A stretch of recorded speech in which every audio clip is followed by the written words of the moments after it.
Que a graça e a paz de Cristo estejam com você e a sua família. Mais um encontro de recapitulação da lição da Escola Sabatina. O tema de hoje, as raízes da inquietação. Seja muito bem-vindo e muito bem-vinda. Você é nosso convidado especial para juntos recapitularmos essa importante lição.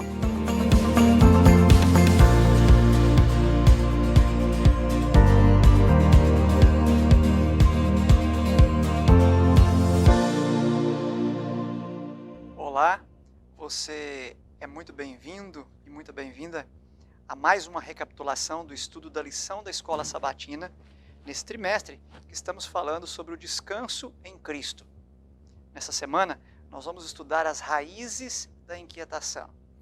Que a graça e a paz de Deus estejam com você nesse estudo. E conosco hoje, nós temos, mais uma vez, os nossos colegas da nossa equipe aqui do SALT, o Seminário Adventista de Teologia da Faculdade Adventista da Amazônia. Estão conosco o pastor Clodoaldo e o pastor Esinaldo. Para aqueles que não os conhecem, pastores, por favor, digam aí a função de vocês ali no nosso SALT. Pastor, nós trabalhamos no SALT FAAMA com grego e Novo Testamento, lecionando. E na parte administrativa como ministerial, nós aí acompanhamos nossos alunos e fazemos o trabalho ministerial com os pastores ali da nossa faculdade. Ok. Pastor Esinaldo. Obrigado, pastor. Eu trabalho com as matérias de Antigo Testamento, com hebraico também, e coordeno os grupos de pesquisa, né? Coordenadoria de pesquisa do SALT FAAMA, com trabalho de pesquisa. Ok. Então, os nossos colegas são muito bem-vindos, mais uma vez, obrigado por estarem aqui conosco, né? E nós vamos agora, antes de iniciar a nossa recapitulação, pedirmos a bênção de Deus para esse nosso estudo. Pastor Esinaldo, poderia nos dirigir uma oração? Oremos então.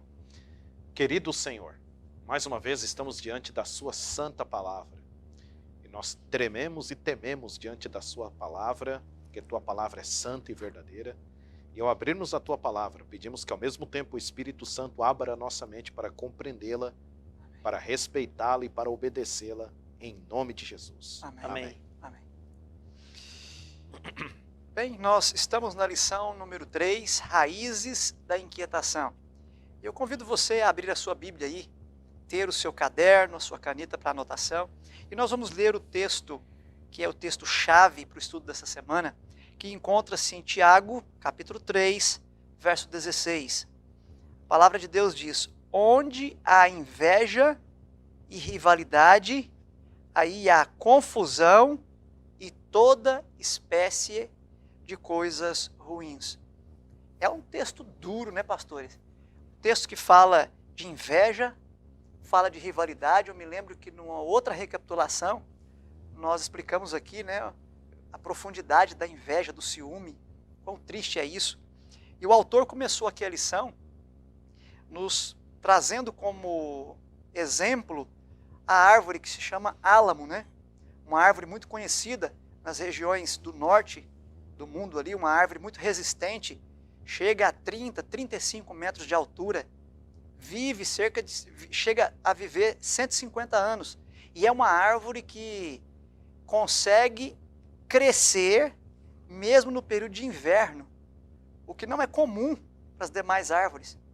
E estudando essa espécie da vegetação, descobriu-se que isso acontece porque essa árvore tem um sistema de raízes que, além de amplo, é muito profundo, o que permite que ela se alimente e sobreviva e cresça, mesmo em situações de extrema dificuldade, como é o rigor do inverno no hemisfério norte. Mas por que o autor traz esse exemplo para o início da lição?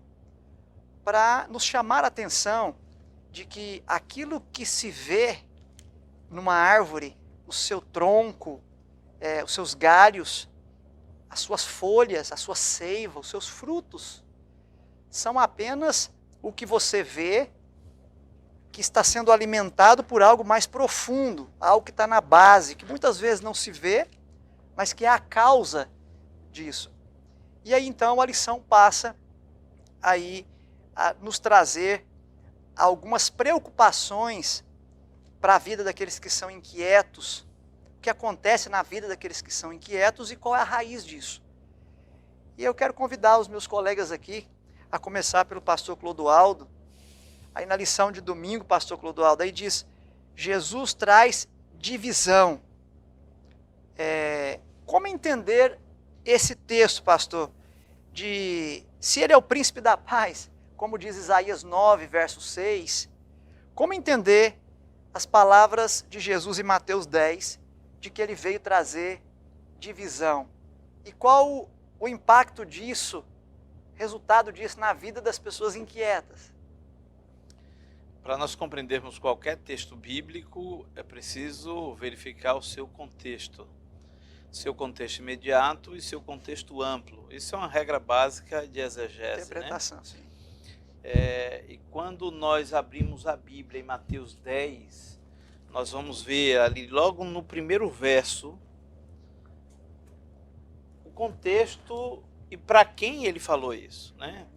O texto diz assim, tendo Jesus chamado seus 12 discípulos, e ali ele começa a apresentar uma série de orientações para os 12 discípulos dele. E em dado momento ele chega a falar isso, verso 34, não pense que eu vim trazer paz à terra, não vim trazer paz, mas espada. No texto equivalente a esse aqui, de Lucas 12, 51, ele diz, não vim trazer paz, mas divisão. E realmente a gente fica assim perguntando, por quê? O Antigo Testamento diz que ele é o príncipe da paz, e o próprio João, quando escreve seu evangelho, no capítulo 14, verso 27, ele diz assim, o próprio Jesus Cristo dizendo, deixo-vos a paz, a minha paz vos dou. Não vou a dou como o mundo a dá. Então João dá-se uma pista de como nós resolvermos essa aparente contradição. E ao estudar esse texto, e ouvindo a sua pergunta, pastor Carlos, eu lembrei do tempo que eu trabalhava no Hospital Adventista de Belém. Que quando alguém chega, eu posso citar um exemplo, por exemplo, aqui dar um exemplo para todos, para de forma análoga nós compreendermos. A pessoa chegou aparentemente boa, e aparentemente estava em paz, aparentemente, mas o problema dela era interno, não se dava para verificar aos olhos humanos pelo exterior. Então esse paciente era levado a uma mesa de cirurgia, ele era aberto, e para quem entrou no centro cirúrgico, eu presumo que o pastor Isinaldo, que foi capelão lá também, deve ter entrado algumas vezes em algumas cirurgias, você vê realmente assim, um conflito tremendo. Um indivíduo que entrou todo aparentemente perfeito, agora ele está todo dividido, uma parte do corpo de um lado, às vezes o próprio intestino retirado para fazer algum tipo de procedimento, e depois as coisas são ajustadas, o que estava trazendo algum infortúnio no corpo daquele paciente é retirado, ele é costurado, trazido novamente, fica novo, tá beleza. Então aquilo que Jesus queria dizer é exatamente isso. O contexto é de grande conflito para um grupo de líderes da igreja. Olhe, nós vamos entrar em um grande conflito, as pessoas que combatem o reino de Deus, elas não vão ficar satisfeitas, e aquilo que eles pensam que seria paz, para eles não vai ser paz para quem me aceita. O próprio Jesus Cristo disse que quem comigo não se ajunta, se espalha. Ou seja, se você não estiver junto a mim, você vai estar separado de mim, você está dividido. Então o contexto mais ou menos é esse aí. Nós precisamos compreender que Jesus fala no contexto de grande conflito, para discípulos que seriam enviados para lobos vorazes, e é exatamente o que nós cristãos vivenciamos hoje. Né? Interessante, é pastor. paz no cunho espiritual, Sim, como Paulo disse, sim. mas para o mundo é uma verdadeira guerra. Perfeito. E interessante nessa dica que você deu de como interpretar apropriadamente o texto, nesse contexto mais amplo, no mesmo capítulo, nós temos 3 vezes a expressão não temais. Não temais. Né? Você tem não temais no verso 26, no verso 28, e você tem não temais no verso 31. E aí, então, vai ficando claro para nós que podia haver alguma inquietação ali pelo chamado que eles receberam, né? Porque realmente, num contexto de grande conflito, seguir a Cristo envolve abrir mão de muita coisa, envolve... E um teólogo do século passado, chamado William Barclay, no seu comentário sobre esse texto, ele diz assim, que Jesus aí oferece 3 coisas. Oferece uma luta, oferece uma escolha e oferece uma cruz. Para nós, somos cristãos, para você que nos ouve, exatamente isso está oferecendo. Uma luta, uma escolha e uma cruz. E para finalizar o meu comentário sobre esse texto e esse dia, ele chega a dizer que em nenhum outro lugar Jesus se manifesta com extraordinária honestidade como nesse texto. E isso desconstrói totalmente uma teologia que vive por aí. Aliás, várias teologias, são teologias triunfalistas, numa perspectiva humana, a teologia da prosperidade, teologia da libertação, entre outras. Perfeito, pastor, muito obrigado. Fica claro aí para nós que se nós aceitarmos a escolha, vai haver luta. E se houver luta, vai haver cruz. Mas se houver escolha, luta e cruz, Cristo está à frente e vai nos confortar, né? Amém. E vai nos apaziguar. Pastor Esinaldo, mas além da divisão, a lição fala também de egoísmo. Né? Que relação tem, pastor Esinaldo, o egoísmo com a inquietude, com a pecaminosidade humana? Em que nível, em que sentido nós podemos entender isso à luz de Lucas 12, que fala aqui da parábola do rico insensato? Uma parábola já conhecida, uma parábola já discutida, mas nem sempre bem compreendida pelas pessoas. Pastor, nós podemos dizer que nós estamos tratando da raiz de todos os males, usar uma expressão que a Bíblia fala aqui. O egoísmo é o início do grande conflito entre o bem e o mal, trabalha em torno da questão do egoísmo. O que é o egoísmo? O egoísmo é a antítese de Deus. Né? Deus é altruísta, Deus dá a vida, Deus ele se deu pelas suas criaturas, Deus vive pelas suas criaturas, a vida de Deus é compartilhada para com as suas criaturas. E o egoísmo é o avesso disso. O egoísmo é quando a pessoa pensa em si mesmo. Daqui nós temos, na própria palavra egoísmo, nós temos o termo ego, que é o termo eu, né? O pronome eu, aí né? Tem a ver com o pronome eu no grego. Então, assim, o egoísmo é o avesso de Deus. Então, a pessoa egoísta, ela vai ser inquieta. Por que ela vai ser inquieta? Porque ela está pensando em si mesma e não pensa em agradar a Deus e muito menos ao próximo. Então, isso vai gerar inquietação. No texto bíblico citado na lição, que é o texto usado como exemplo, é a parábola aqui em Lucas capítulo 12, esse homem aqui insensato, ele fala ele tem algumas palavras dele aqui que expressam essa questão do egoísmo. Lucas capítulo 12, no versículo 17, ó, e arrazoava consigo mesmo dizendo, que farei, pois não tenho onde recolher os meus frutos. É interessante aqui, quando Cristo ele vai pronunciar uma parábola, ele seleciona bem as palavras. Não? O homem, ele arrazoava consigo mesmo. Quer dizer, uma pessoa que não busca orientação divina, não busca orientação de Deus, não quer saber da vontade de Deus, o mais importante é a sua própria vontade. Verso 18, ele disse, farei isso, destruirei os meus celeiros, reconstruí-los maiores. Então a gente percebe uma pessoa que pensava em apenas na sua própria exaltação, no acúmulo de suas próprias fazendas, e no final, que é o verso 20 e 21, mas Deus lhe disse, louco, esta noite te pedirão a tua alma, e o que tens preparado para quem será? Assim é o que entesoura para si mesmo, não é rico para com Deus. Então o egoísta é aquela pessoa que pensa somente na sua própria satisfação, e isso com certeza vai deixá-la inquieta, porque na verdade o nosso primeiro pensamento tem que ser a vontade divina. Buscai, pois, em primeiro lugar o seu reino e a sua justiça, e todas as coisas vos serão acrescentadas. Amém. E fica aí o exemplo nessa lição, o exemplo de Cristo, né? Em Filipenses 2, há um exemplo muito bonito de Cristo ali. Sim. O exemplo da kenose, né, do verbo ekenosin, a kenose de Cristo, o esvaziamento de Cristo, né? Uma parábola paulina para indicar como Cristo conteve os seus poderes divinos, seus atributos divinos, para poder revestir a sua divindade com a humanidade e pisar aqui e viver como um ser humano, a fim de poder morrer em nosso lugar. Sim. Então, esse exemplo de Abnegação. abnegação, de altruísmo, de se diminuir para se fazer um de nós, para morrer em nosso lugar. Exato. Que Deus nos abençoe, que nós tenhamos essa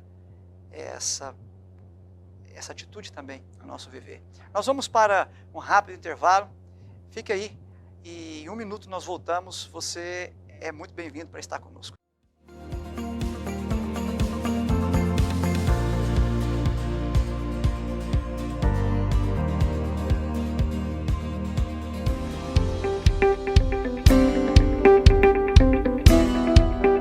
Essa é a Faculdade Adventista da Amazônia, a FAAMA, e dentro da FAAMA nasceu o Seminário Adventista Latino-Americano de Teologia, o SALT FAAMA. Inaugurado em 1º de fevereiro de 2010, no SALT nós temos gente cuidando de gente. As atividades do SALT FAAMA incluem uma rotina diária de aulas, onde cada dia é realizado um culto alternando entre professores e alunos para dar início às atividades. O calendário é dinâmico, incluindo estágios, evangelismo de Semanas Santas, evangelismo de 3 meses, onde se formam novos evangelistas. Semanas da biblioteca, semanas teológicas, onde em cada semestre um professor convidado aborda um tema importante da área de teologia, enriquecendo o currículo dos alunos. Os simpósios breves têm sido realizados na área de mordomia, discipulado e outras áreas. Outro evento importante realizado a cada ano é o Concílio do Teologando. A ideia é simples. A igreja vem uma vez por ano ao seminário apresentar o perfil do pastor adventista. O SALT também providencia atividades voltadas para a família do Teologando, como o Dia da Família e o Dia da Criança do Teologando. Um dos pontos altos da vida estudantil é a Semana de Oração, que ocorre em cada semestre na FAAMA. Alunos e familiares reúnem-se na igreja para adorar ao Senhor e renovar seus votos de consagração. Por isso, aqui, a gente cuidando de gente. Cada professor tem o seu grupo de alunos a quem deve visitar e orar. Há um espírito de gratidão no SALT FAAMA. Alunos que têm dado testemunho sobre como consideram a influência do SALT em suas vidas. Isso é gente cuidando de gente! Isso é SALT FAAMA!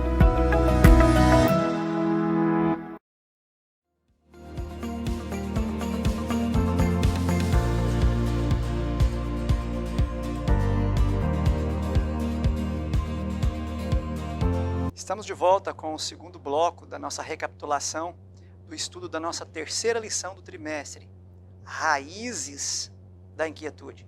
Você é bem-vindo para continuar conosco. Temos aqui os colegas, pastor Clodoaldo, pastor Esinaldo. Estávamos falando, antes do nosso intervalo, que Jesus foi o nosso exemplo.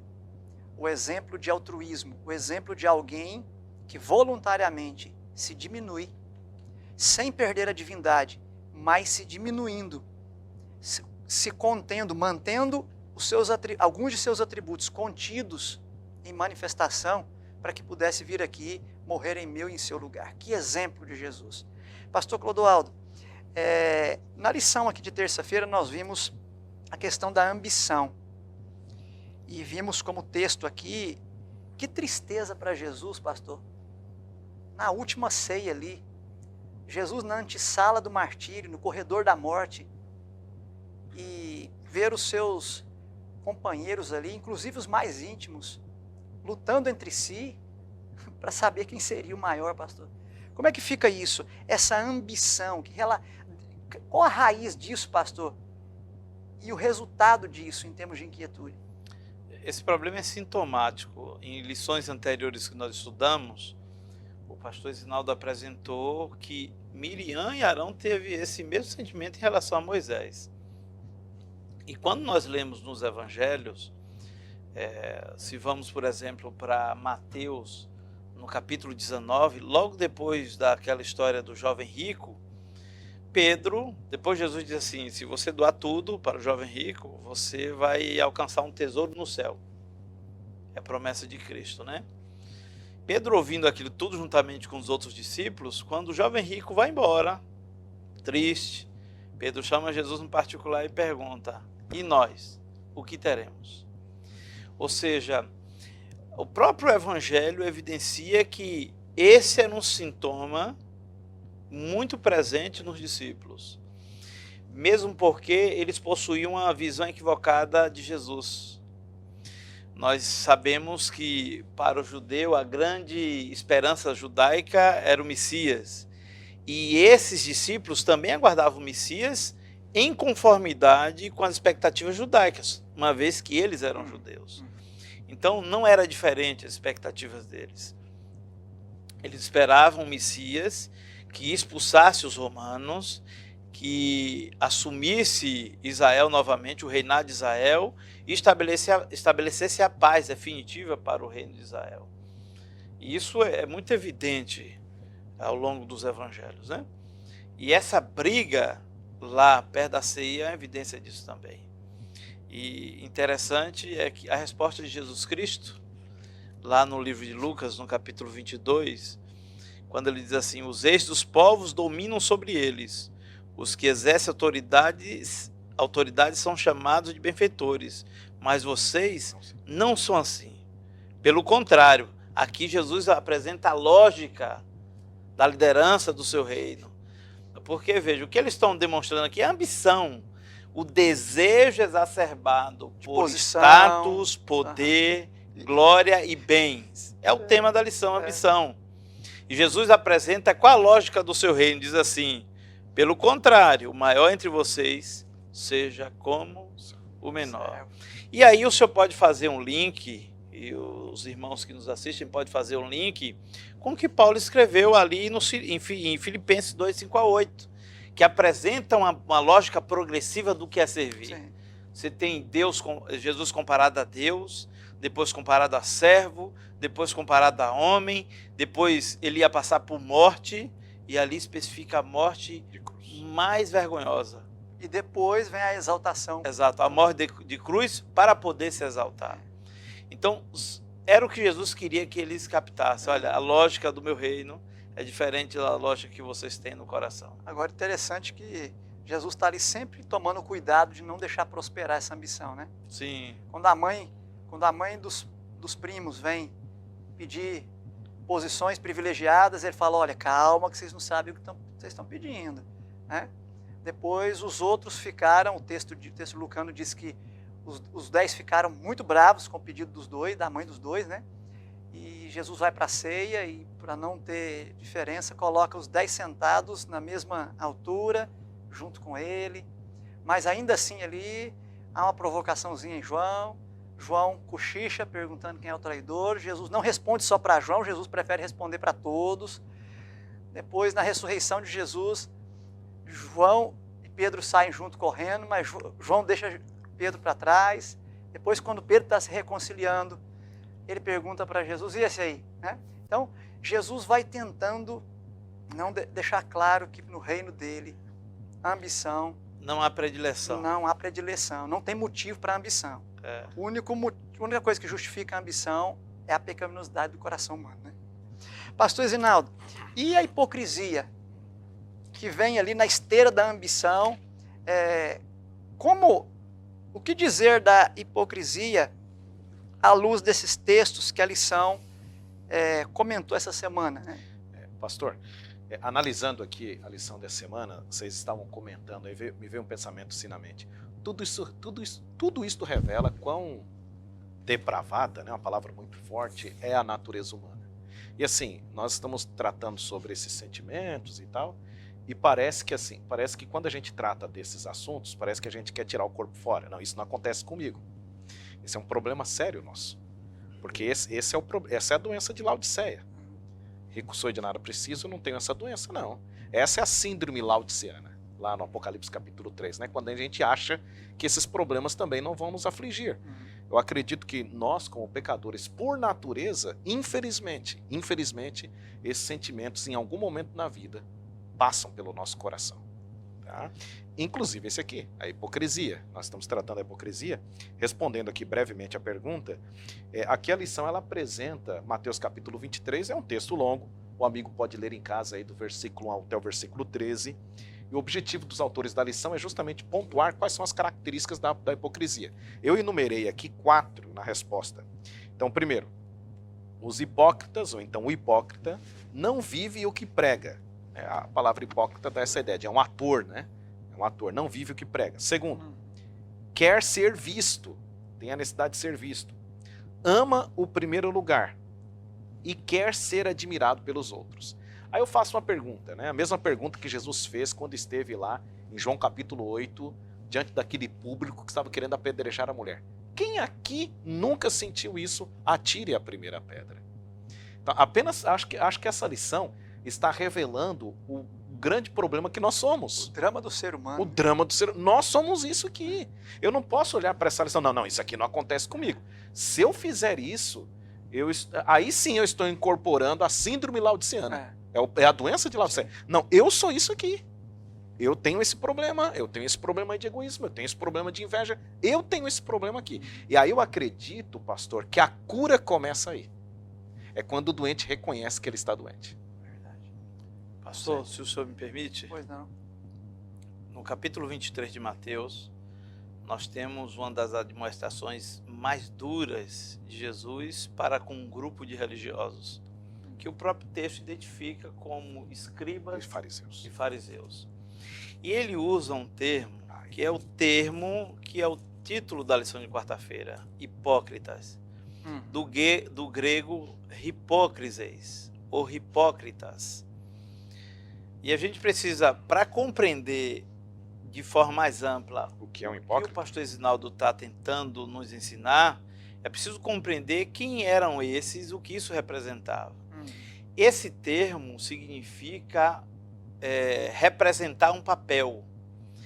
E todos os atores que se apresentavam nos teatros greco-romanos, eles são chamados como hipócritas, porque eles representavam.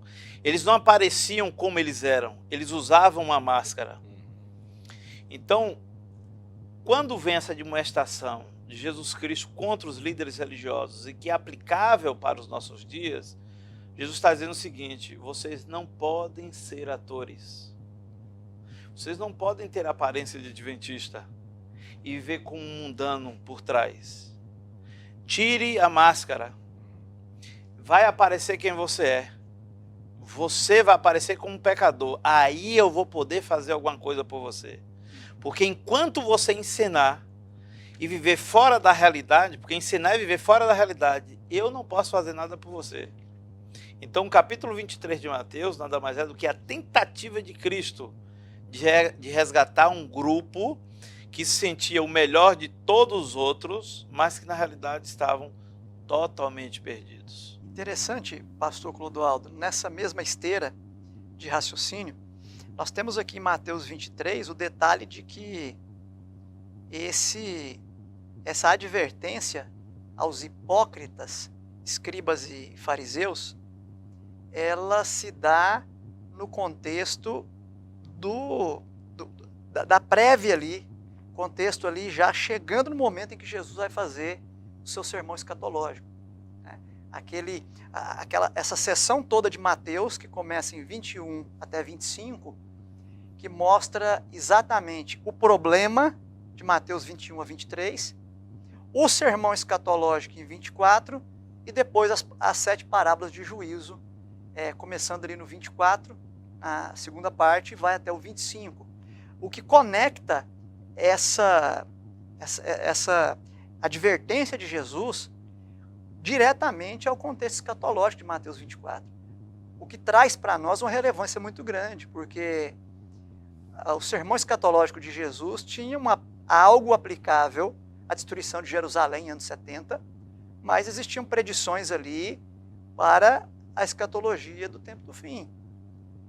Então, se toda essa advertência de Jesus aqui vai culminar nesse sermão, há que se pensar que essa advertência tem também uma aplicação escatológica para nós hoje, né? Que vivemos no tempo do fim aí.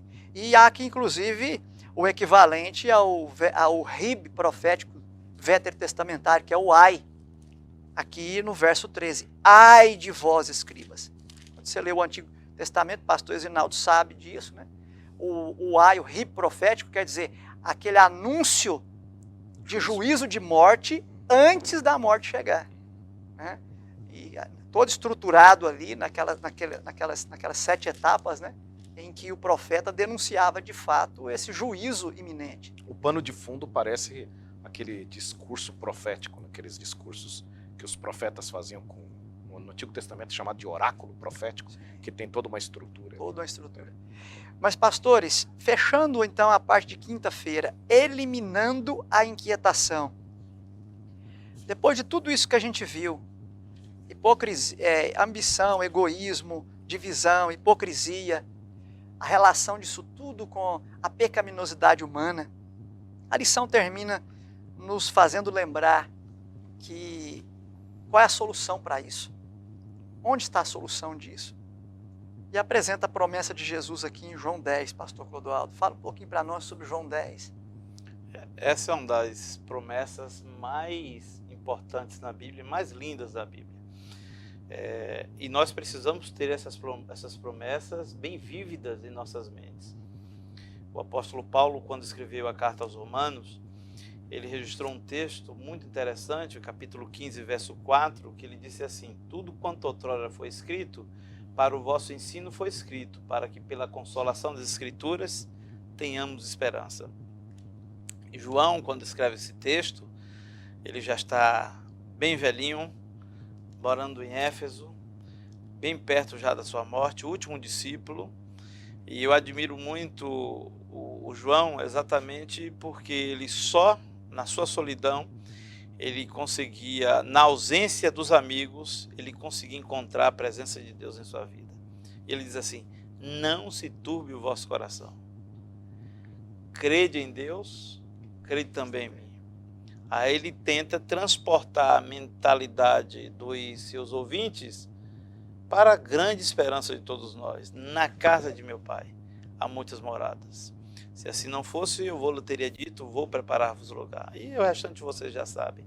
O que eu acho interessante é que às vezes nós estamos em dificuldades e pensamos que estamos chegando ao fim. Quando morre-se alguém, ou qualquer um de nós estamos beirando a morte, vivemos em período de pandemia, nós pensamos que estamos chegando ao fim. Na realidade, nós estamos voltando às origens. Vamos descansar para voltar às origens, que é para a casa do Pai. Amém. Amém. Muito bonito isso, né? Vida e vida em abundância. Ok? Eu penso que com essas considerações nós podemos caminhar então para nosso fechamento da lição, da recapitulação da lição dessa semana.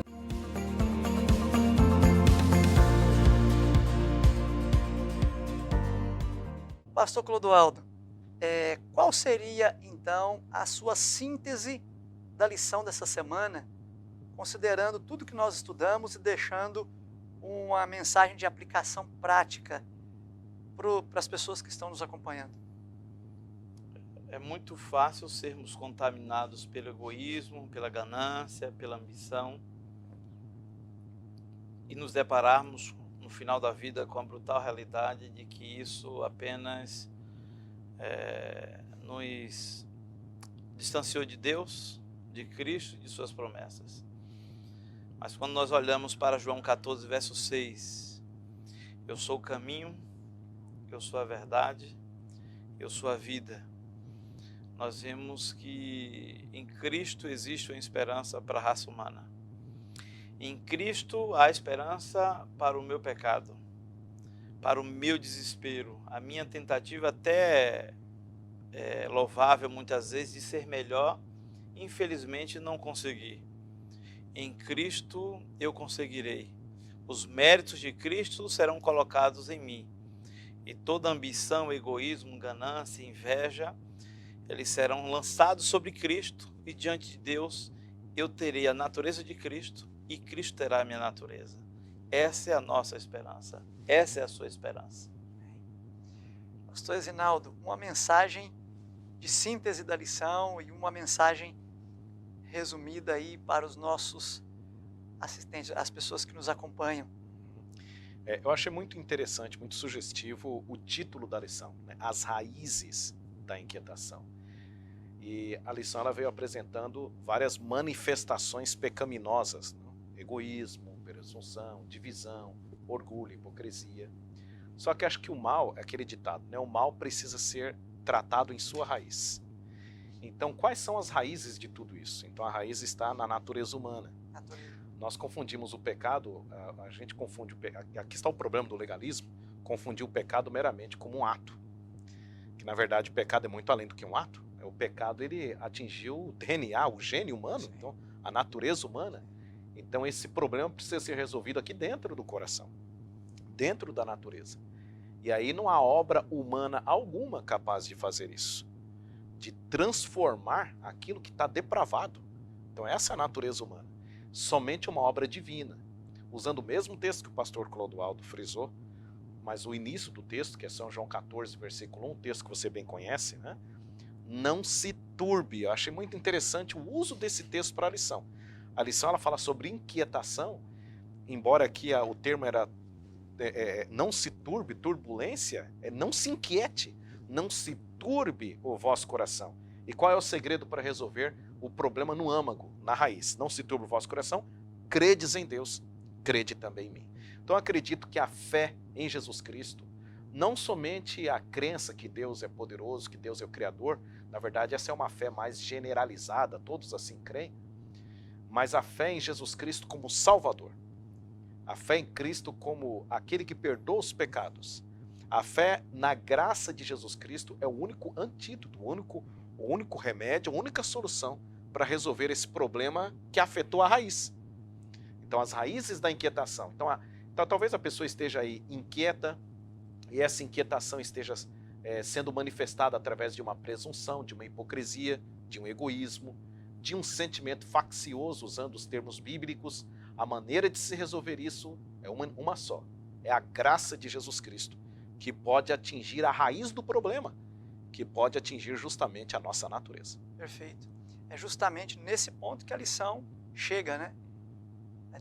Nos lembrar que a graça de Cristo, que é o seu amor em ação para nos salvar, nos traz vida e vida em abundância. Que a palavra, eu achei interessante aqui, a palavra usada em João 10:10, ele nos prometeu vir para trazer vida e vida em abundância, a palavra perissos, ela aparece também em Mateus 23:14. Mateus 23:14. Ai de vós, escribas e fariseus, hipócritas, porque devorais as casas das viúvas e para o justificar fazeis longas orações. Por isso sofrereis juízo muito mais severo. Quer dizer, você tem a antítese aqui. O que Cristo está indicando com essa forma de se expressar? Que quando a gente descansa nele, quando a gente o aceita e descansa nele, ele tem vida em abundância para nos dar. Como disse bem o pastor Zinaldo, ele vai na raiz, na nossa natureza. O problema não é só o que nós fazemos, não é só o que nós pensamos, o problema é o que nós somos. E Cristo vai, o Espírito Santo vai na nossa natureza, começa a nos trabalhar, começa a nos burilar. Mas se nós não aceitarmos isso, aí fica o que foi dito aqui para os escribas e para os fariseus. Então, se por um lado existe vida em abundância para os que aceitam essa vida em abundância, por outro lado, há juízo muito severo, em abundância também, para aqueles que não aceitaram. E sabe o que quer dizer isso, pastores? Quer dizer que Deus está sempre mostrando quem Ele é. O equilíbrio perfeito entre a misericórdia e a justiça. Né? Então, que Deus nos abençoe. Talvez tenhamos falado para você hoje que está aí angustiado. Talvez você leu essa lição essa semana e se pegou pensando vários momentos, gente, a lição está falando de mim. Não se sinta só. Nós também nos reconhecemos nessa lição. Temos o que melhorar. Mas reconhecemos que o Espírito Santo pode nos dar o poder necessário para isso. Receba essa bênção hoje na sua vida. Que Deus o abençoe, que Deus a abençoe onde você estiver. Mas antes, eu convido todos vocês para nós juntos fazermos uma oração para finalizarmos esse estudo. Pai Celestial, quão gratos te somos, Senhor, porque mesmo sabendo o quão pecadores somos, mesmo sabendo a condição do nosso coração, as raízes do mal que há em nós, o Senhor decidiu nos amar e enviou o Teu Filho para morrer por nós, para nos dar o exemplo e para nos dar o Espírito Santo, que nos regenera, que nos acompanha, que nos abençoa e que nos dá as condições necessárias para refletirmos o Teu caráter. Humildemente nos entregamos em Tuas mãos. Queremos viver uma vida em abundância. Por isso nos ajuda. E todos aqueles que nos acompanham, uma bênção a cada um, Senhor. Pois nós nos entregamos a Ti, fazendo esta oração com esperança e fazendo com confiança, porque a fazemos em nome de Jesus, o nosso Salvador. Amém. Amém. Amém. Obrigado pela sua companhia e você é convidado especial para estar conosco na próxima lição, a lição 4, o custo do descanso. Você será bem-vindo e que Deus o abençoe, que Deus a abençoe e até lá.